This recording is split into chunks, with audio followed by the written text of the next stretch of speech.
Hello, and welcome to this week's version of the Conservative Christian Ecology podcast. I'm your host, Justin Allison, and I'll be taking you on about a 20-minute voyage through the last few weeks of kind of what I've been thinking about over on the website OTguyJan3pt1, which stands for Old Testament and Ecology. A couple of interesting things to talk about this week, I guess you could say. I've been thinking about getting a new dishwasher, and I thought, I heard something the other day about a program like Cash for Clunkers, but for appliances. So I looked into it, and there's a link on the blog for January 13th, which talks about the Texas appliance tax credit. I'll just give you the basic breakdown, and that is that refrigerators will get you $240 towards the purchase of a new one. Now, one thing that's important to know is that you're going to have to reserve your coupon. In other words, you have to reserve your certificate to get the cash back. So for a refrigerator, you can get $240 for a dishwasher. That would be $110 to $140. For a freezer, $180. For a room-sized air conditioner, that's $45. For a clothes washer, up to $180. For a central air conditioner, now the way I saw that would be a outside unit. That would be up to $1,000 credit for that. For a heat pump, up to $1,600 credit. For a new water heater that meets their standards, you could get up to $640. Now, also, in addition to that, if the company you purchase the new unit from has a certified recycling program for the old appliance, then you're eligible for an additional $75 rebate. Now those, I should say, those are credits and not rebates. So you'll want to check your taxes accordingly. So be sure to do that. But if you're in the market, as I am, for a new kitchen appliance or household appliance, you may be able to take advantage of that in your state. And I want to encourage you to check with your local state website. It's usually the way you find out about that. A simple way would just be to Google your state and appliance tax credit or appliance tax rebate. Some of them call it different things. Each state was given a bit of the federal stimulus, which was passed at $787 billion stimulus that was passed about a year ago. Some of that money is coming into play in April, and it will be available at the state level. States will decide on those rebates. The ones that I read to you are the list for Texas.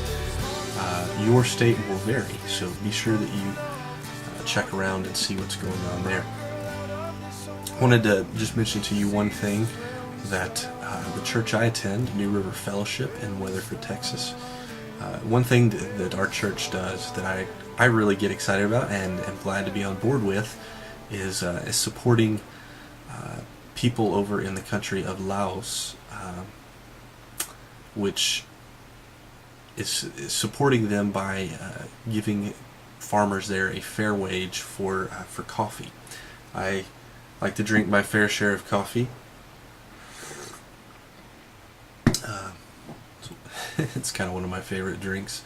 My lone source of sugar, or in my case, stevia. Not allowed to have sugar as much anymore, but anyway,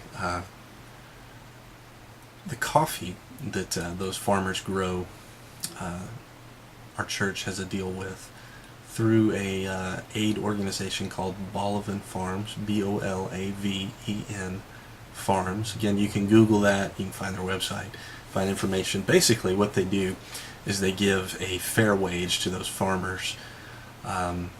It is a single origin type of coffee. You would subscribe to it on a yearly basis.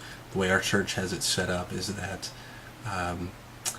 I subscribed for a year's worth of coffee, paid my money to the church, who in turn gives it to this organization. My check was actually written to the organization, Bolivar Farms, and each month a shipment arrives at our church, and then our church distributes that to each individual person. So it's a way of making sure that these people who you purchase coffee from are not little kids who are out being forced to work for next to nothing. So it's something I support, and hopefully you'll check it out. Moving on to a more serious biblical topic, I want to talk a little bit today about God as creator in the book of Zechariah. It's a Second Temple work.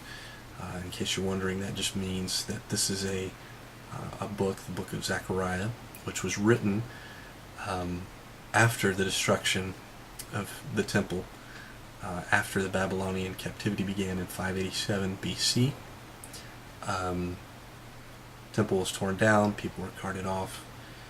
From the perspective of the prophet Zechariah, the exiles have returned back to the land, and so we're looking at events occurring as they are described in the book around 520 BC. So that's what I mean by Second Temple perspective. This is a unique perspective that the prophet is writing from, because it is not one where they are inhabiting the promised land under the kingdom. They are inhabiting the promised land after having been exiled, having experienced the fall from grace as a people, and the return back to the land. So it's a unique perspective, and while there's no specific text which describes creation in Zechariah, there are several locations where the writer alludes to the creative God, or assumes God's status as creator as a basis for judgment. To say it another way, there is no outright creation story in Zechariah, yet there are adverbs and adjectives which describe God as creator in some fashion. Now, the text of Zechariah 12 illustrates the point. Verse 1 of chapter 12 says, "The burden of the word of the Lord concerning Israel. Thus declares the Lord, who stretches out the heavens, lays the foundation of the earth, and forms the spirit of man within him." This shows that during the Second Temple period of Zechariah, God was thought to have created the earth, and the language to describe that occurs here in anthropomorphic terms, similar to the second chapter of Genesis, not the first creation story in Genesis. One might even say that verse 4 alludes to God as creator. "And that day, declares the Lord, I will strike every horse with bewilderment and his rider with madness. But I will watch over the house of Judah while I strike every horse of the peoples with blindness." Now I say this because God has the power over animals, not just human power, but as depicted here in these verses, it's a unique power to affect animals with afflictions which do not seem natural. God has some sort of supernatural power over the animal kingdom, over creation. You might say over the natural world, to look at it post-Descartes.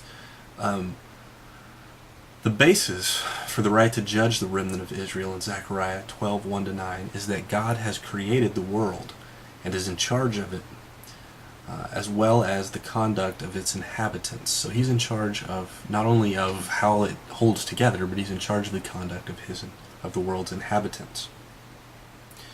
Now, as creator, God cares how humans act and has the power to respond in judgment with a power unique to the creator. Then in chapter 14, verse 3-5, God is portrayed as having the power to move mountains,